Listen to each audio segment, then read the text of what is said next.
Hello guys, I'm here to talk to you about one of the books that I showed on the previous and first book haul that I did, and that's The Hare, the Amber Eyes by Edmund Duval. And oh my god, I have so many feelings and I just love this. This was a cover buy for me because I really love it. I mean, ignore the staining that I still need to clean, but totally a cover buy. Uh, and I was really intrigued by what was this, the the Harry the Amber Eyes and the Hidden Inheritance. Basically, Edmund the Wall gets this inheritance. This is a group of Netsuke. Netsuke are Japanese small figurines by carving. Uh, Made by carvings. They are carved from iron and iron ivory. What the hell words?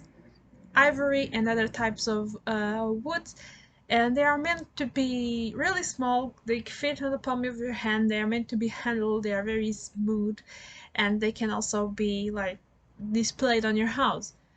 But he decided to look at the history of said group of Netsukes, and oh, okay, it also has like a picture with some of the other ones. You cannot really see that well some of them, but I think it can add to the magic of it. But he decides to investigate when did his family got in possession of said figurines, and it was back in Victorian era when his family was really rich, really powerful, and it was one of his predecessors that really loved art and all of the fashionable things. And then you are thinking, well, so does all of those things that his family have, does we have, are they still on the family now? No, because they got lost, because two wars got in the way and it was a Jewish family. And oh my god, things got a little bit depressing at some points, as you may believe, but this, I really love that. You have a mix of descriptions of things that he found about the past of his family and about where the Netsukes were installed, which house, when they, you would say, when they would change hands, basically, and describe the new family or the new part of the family and all that. But at the same time, you have him looking for this information and going to the places and also speculating about what were the personalities of these people, because he didn't met most of them, and he had just to speculate by the things they found and what he heard about in his family, all of these little bits of information. And it is a really different type of account of a family, even a family like a Jewish family that passed through two world wars, and what happened, because there is a very how do you say it, a very materialistic view. Materialistic is not the correct word, but the person that acquired Netsuke's was his name was Charles, and he really enjoyed art and beautiful things of life, basically. And you get descriptions of what he bought back in that day, the things that he possesses, his rooms, the parties and the saloons that he attended, the soirees, every that every every little piece of that that surrounded him. Basically, you have a really good description of his room because he got lots of treasures in his room, and it is really atmospheric and really easy for you to create a vivid image of all the things that were surrounding this person and this family and the circle, the private circle that he was in, and you get a really vivid image. And each time that the figurines change hands, you also get that those descriptions when they changes rooms, what would those rooms look like.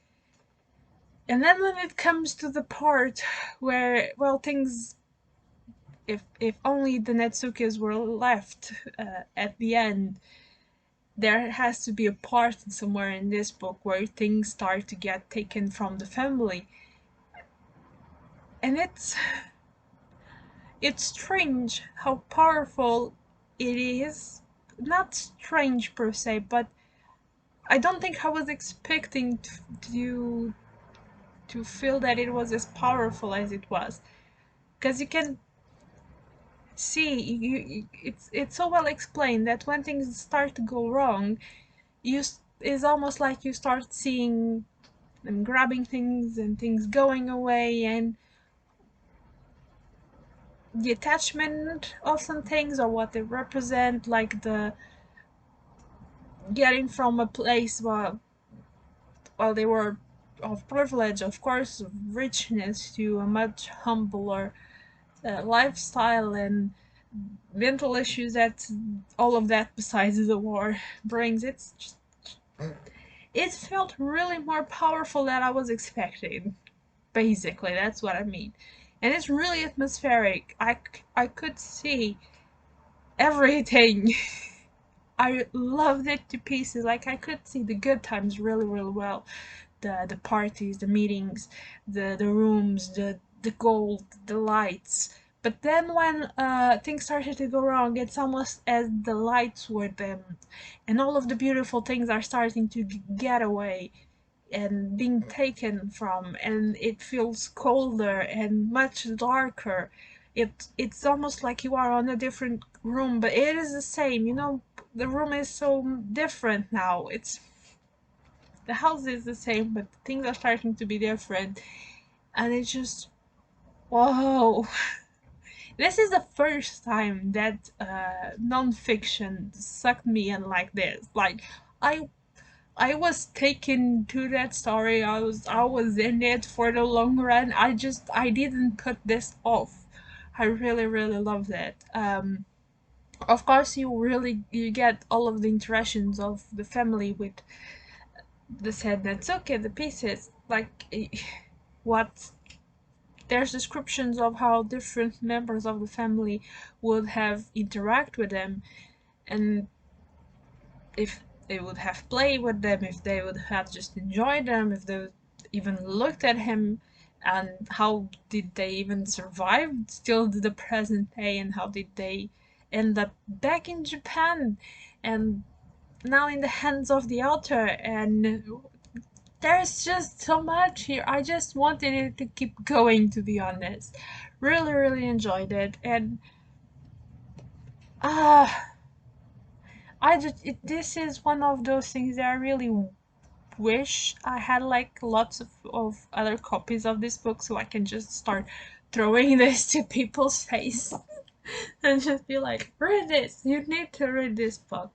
So yeah, you guys got understand what I said back, I think it was in the last video, that I was being converted to nonfiction in a way that I wasn't expected. Yeah, after Virginia Woolf, Virginia Woolf's essays, this just took my heart. So yeah, not gonna gush anymore. Just I'm gonna have to, like, now calm my head and make a a proper review to this, because it needs a proper review. But my head is just like, I want to get back to it, and this never happened with non-fiction. It's like the first time. What is this? What spell is this? What magic? So yeah, that Hare the Amber Eyes by Edmund Wall. Let me know if you guys have read this, what you have thought. I mean, lots of people have read it already and liked it, and apparently this won the Costa Biography Award of 2010. I'm not, I do not know who were the other contestants, but this one, it's, I'm able to believe that this book deserved it.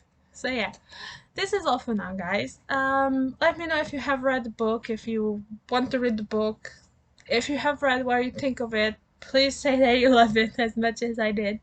And that's all for now, guys. Bye.